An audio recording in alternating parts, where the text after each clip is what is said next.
Melihat Jarana yang terkulai lemas, tak sadarkan diri. Daren panik luar biasa. Dia membopong tubuh Jarana keluar kamar sambil berteriak. Mbok, tolong! Mbok Darmi! Mbok Darmi yang masih berkutat di belakang langsung berlari ke sumber suara, mendengar namanya dipanggil dengan kencang. Bukan hanya Mbok Darmi yang datang, tapi Astri dan Hani pun menghampiri Daren. Astagfirullah, Mbak Jarana, kenapa? Bekik Mbok Darmi saat sampai di hadapan Daren. Jarana pingsan dan pendarahan. Tolong buka pintu rumah sama pintu mobil kalian. Saya bawa Jarana dulu ke rumah sakit. Tita Daren dengan suara bergetar.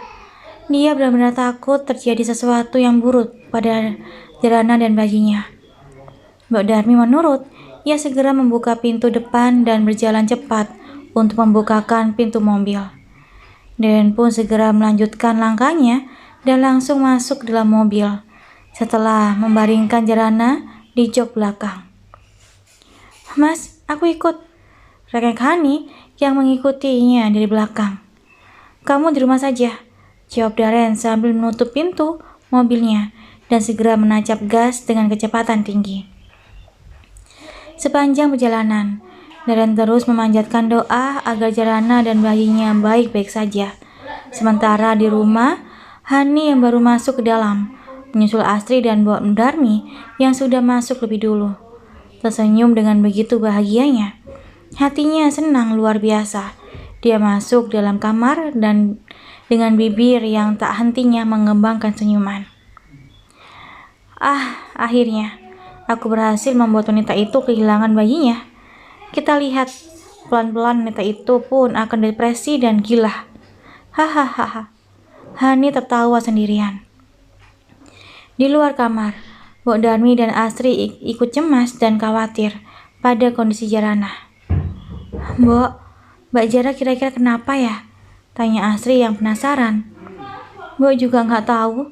Mudah-mudahan Mbak Jara dan bayinya nggak kenapa-kenapa, jawab Mbok Darmi dengan mata berkaca-kaca. Tiba-tiba saja Astri teringat pada minuman yang dicampur dengan sesuatu oleh Hani malam itu. Apa mungkin Mbak Hani melakukannya lagi? Tapi kapan? Aku bahkan tak melihat Mbak Hani memberikan air minum untuk Mbak Jara. Astri berbicara seorang diri. Ingin mencurigai Hani, tapi kali ini pun ia tak punya bukti apa-apa. Berbeda dengan hari-hari sebelumnya, saat Astri melihat sendiri Hani yang mencampur sesuatu ke dalam air minum untuk Jarana. Malah bengong, itu Kalista nangis. Tepuknya pelan di bahu Astri membuyarkan lamungannya. Astri pun langsung menggendong Kalista dengan tangisan yang membuatkannya susu. Tak sampai setengah jam, mobil yang Daren kendarai sudah tiba di parkiran rumah sakit. Ia segera turun dan meminta pegawai rumah sakit untuk membawa Brangkar ke dekat mobilnya. Saat Brangkar sudah siap, Jarana dibopong dari mobil dan kembali dibaringkan di atas Brangkar yang langsung didorong menuju ruangan untuk diperiksa. Daren terus mengikuti Brangkar itu dengan hati tak menentu. Jantungnya terus berdebar seiring Jarana yang dibawa masuk ke dalam ruangan untuk diperiksa. Mohon maaf, Anda tunggu di luar ya, biar kami periksa. Seorang perawat menghentikan langkah Daren di ambang pintu ruangan, menahannya agar tak ikut masuk. Daren pun menurut dan duduk di kursi besi yang sudah disediakan di luar ruangan itu dengan lemas. Matanya menatap nanar ke arah pintu yang tertutup. Tak ada yang bisa Daren lakukan selain berdoa. Daren mengusap wajahnya kasar dan berdiri dari duduknya. Ia berjalan mondar-mandir di depan ruangan itu, menunggu pintu terbuka dengan tidak sabar. Setelah cukup lama menunggu, pintu pun akhirnya terbuka. Seorang dokter yang ditemani oleh 2 orang perawat keluar dari ruangan. Daren pun segera menghampiri dokter tersebut. Bagaimana keadaan istri saya, dok? Tanya Daren harap-harap cemas. Istri Bapak mengalami pendarahan. Beruntung segera dibawa ke sini, jadi bisa segera tertangani. Alhamdulillah bayinya masih diberi keselamatan, meskipun darah yang keluar sudah cukup banyak. Mungkin Bapak tahu kenapa istri Bapak bisa sampai seperti ini? Mungkin habis makan sesuatu? Atau mungkin meneguk aktivitas berat? Tanya dokter. Mata Daren menerawang. Ia mengingat semua aktivitas Jarana hari ini. Tak ada aktivitas berat yang menyebabkan Jarana kelelahan. Daren pun mengingat makanan apa saja yang dimakan Jarana. Tak ada yang aneh, semuanya normal. Hingga akhir, Daren pun menggeleng. Tidak dok, bahkan seharian ini istri saya bersama saya tidak melakukan aktivitas berat ataupun mengkonsumsi makanan apapun, jawab Daren pada sang dokter. Baiklah, yang terpenting istri Anda dan bayi Anda baik-baik saja. Hanya saja, istri Anda perlu dirawat beberapa hari untuk mengembalikan darahnya, timpal sang dokter. Terima kasih banyak dok, sahut Daren dengan perasaan lega. Dokter itu pun mengangguk dan lalu meninggalkan Daren yang masih mematung. Namun beberapa detik kemudian, Daren pun langsung masuk ke dalam ruangan, menghampiri Jarana yang ternyata sudah sadar. Mas, aku kenapa? Tanya Jarana lemas. Kamu tadi tiba-tiba pingsan sayang, jawab Daren sambil duduk di kursi di samping Jarana. Daren memegang tangan Jarana yang dipasangi infus. Tadi Jarana lihat darah. Apa bayi kita baik-baik saja, Mas? Tanya Jarana dengan suara bergetar. Iya sayang, bayi kita baik-baik saja. Kamu jangan cemas ya. Kamu harus tenang agar cepat pulih. Daren mengusap lembut kepala Jarana, lalu bangkit untuk mencium kening istrinya itu. Alhamdulillah ya Allah, diri Jarana diliri, setetes air mata yang jatuh dari kedua pelupuknya. Ia terharu sekaligus bahagia. Sekarang kamu istirahat ya, jangan banyak pikiran. Mas ada di sini nemenin kamu. Daren mengusap lembut wajah Jarana sambil tersenyum. Jarana mengangguk sambil membalas senyumannya. Perlahan, mata Jarana pun tertutup. Meski ia sebenarnya tidak benar-benar tidur. Dia masih merasakan pusing di kepalanya akibat kehilangan banyak darah. Ia juga masih merasakan ngilu di bagian bawah. Jarana pun merasakan ketegangan merasuk ke dalam hatinya saat tangan Daren tak lepas dari tangannya. Saat tangan Daren tak hentinya membelai rambut kepala Jarana yang terbungkus jilbab. Jarana merasa sangat beruntung, karena dalam kondisi apapun, Daren selalu setia di sampingnya dan mendukungnya. Pagi-pagi sekali, Jarana baru saja membuka matanya. Ia melihat ke arah kursi tempat Daren tertidur semalam. Kosong. Kepalanya pun berputar, memindai seluruh ruangan. Nihil. Ia tak temukan keadaan Daren di ruangan itu. Padahal Jarana ingin sekali pergi ke kamar mandi. Tubuhnya dirasa sangat lemah, takut justru terjadi sesuatu jika dipaksakan. Namun, kandung kemih yang terasa sangat penuh memaksa Jarana untuk segera mengeluarkannya. Dengan perlahan dan sangat hati-hati, Jarana pun mencoba turun dari ranjang. Tangannya berpegangan pada apa saja yang bisa diraihnya. Selangkah demi selangkah, Jarana menapaki lantai, ruangan yang terasa begitu dingin. Hingga akhirnya, ia pun sampai juga di depan pintu kamar mandi. Jarana masuk ke dalam kamar mandi itu dengan sangat hati-hati. Lantai yang lumayan licin membuat Jarana takut jatuh dan tergelincir. Ia pun buru-buru menuntaskan hajatnya, hingga kandung kemihnya terasa plong dan kosong. Namun saat Jarana hendak kembali berdiri setelah selesai, Jarana merasakan kepalanya berputar hebat. Tungkai kakinya bahkan terasa lemas dan tak bertulang.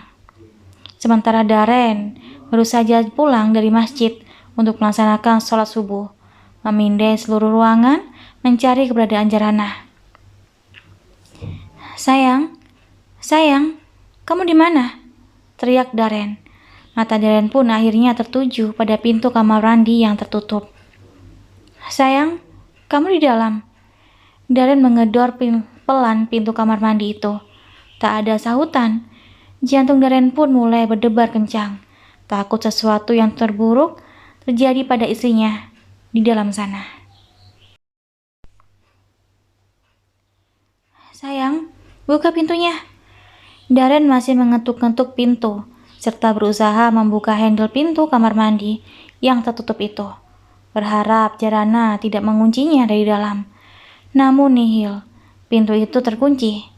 Sementara Jarana yang masih berada di dalam masih berusaha berdiri dengan sisa-sisa tenaga yang ada dalam dirinya. Ingin ia menjawab Daren, namun tubuhnya yang lemah membuat ia urung untuk sekedar bersuara. Setelah diam sejenak, menunggu hingga pandangannya yang tadi sempat mengabur dan gelap karena rasa pusing yang tiba-tiba mendera, Jarana pun akhirnya bisa berdiri sambil berpegangan pada dinding-dinding kamar mandi. Perlahan tangannya membuka pintu kamar mandi itu. Daren yang hendak pergi untuk mencari pertolongan pun kembali menoleh, mendengar suara pintu yang terbuka. Ia berlari menghampiri Jarana yang berdiri di ambang pintu kamar mandi dengan wajah memucat. Ya Allah sayang, kamu gak apa-apa? Tanya Daren dengan mimik wajah panik bercampur cemas. Bahkan jantungnya masih berdebar begitu kencang. Jarana tersenyum lemah, lalu menggeleng pelan. Melihat keadaan Jarana yang nampak lemah itu, Daren pun langsung membopong tubuh Jarana dan membawanya kembali ke atas ranjang. Maaf sayang, Mas habis dari masjid dulu. Kalau kamu mau ke kamar mandi, harusnya kamu nungguin Mas dulu. Jangan sendirian, bahaya, tutur Daren dengan sendu. Jantungnya masih saja tegang sejak peristiwa pendarahan semalam. Jarana pun tersenyum kecil, lalu kembali menutup kedua matanya, menyamarkan rasa pusing yang masih saja bercongol di kepalanya. Kali ini Daren tak berani untuk meninggalkan Jarana, walau sekejap. Ia tak ingin peristiwa itu terjadi lagi. Daren pun memegang tangan Jarana dan tak melepaskannya. Tak peduli rasa perih yang mulai dirasakan perutnya karena minta diisi. Saat Daren hampir saja ikut terlelap di kursi yang didudukinya, tiba-tiba ia mengetuk pintu. Ia mendengar pintu diketuk. Perlahan Daren melepaskan tangannya dari tangan Jarana, lalu bangkit untuk membuka pintu. Mbok Darmi pun sudah berdiri di ruang-ruangan saat Daren membukanya. Tuan, saya khawatir sama Mbak Jarah, makanya pagi-pagi langsung ke sini, tutur Mbok Darmi dengan ekspresi wajah yang menyiratkan kecemasan. Ayo masuk, Mbok. Jarah masih lemah karena kehilangan banyak darah. Alhamdulillah kandungannya masih bisa diselamatkan. Daren mengajak Mbok Darmi untuk masuk ke dalam ruangan rawat Jarana. Oh ya, ini Mbok bawain makanan buat sarapan, bawa baju ganti juga buat Tuan, buat Mbak Jarah juga. Karena nggak tahu mau bawa yang mana. Mbok bawa yang kemarin baru disetrika aja. Mbok Darmi meletakkan tas kecil berisi baju-baju ganti dan kresek berisi makanan dan air mineral.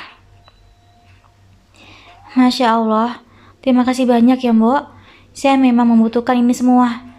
Daren mengintip isi di dalam tas kecil yang dibawa Mbok Darmi, berisi kaos dan celana Daren, sarung, handuk, dan baju daster panjang serta satu buah gamis Jarana. Sama-sama Tuan. Kalau gitu Tuan sarapan dulu. Mbak Jarah biar Mbok yang nemenin, titah Mbok Darmi. Daren pun mengangguk, mengingat dirinya memang harus benar-benar menjaga kesehatan dirinya sendiri demi bisa menjaga Jarana dan dengan baik. Daren menepi. duduk di sofa panjang yang ada di ruang rawat inap VVIP tersebut, lalu membuka bungkusan yang dibawa Mbok Darmi. Wangi dari ayam goreng tepung dan capcay langsung menguar, membuat cacing di perut Daren semakin merontah. Daren pun menyingsingkan baju lengan panjangnya sedikit, lalu mulai menyuap makanan setelah sebelumnya mengucapkan bismillah. Daren makan dengan lahap. Sesekali ia meneguk air mineral dalam botol sambil melirik ke arah Jarana yang masih terpejam.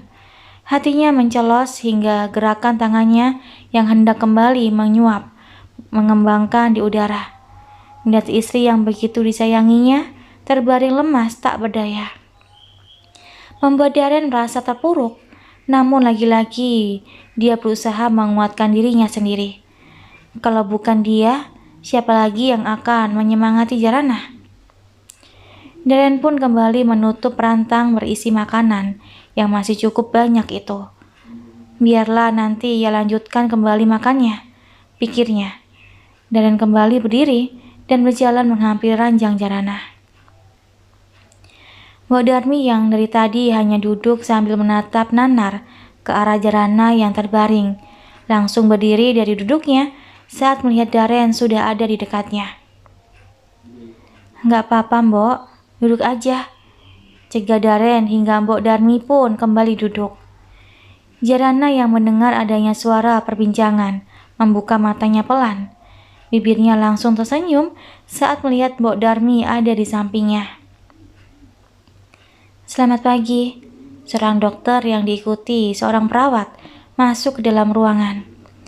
Daren langsung menoleh, begitupun dengan Mbok Darmi yang langsung berdiri dan mundur menjauh dari ranjang, membiarkan dokter dan perawat itu memeriksa Jarana dengan leluasa.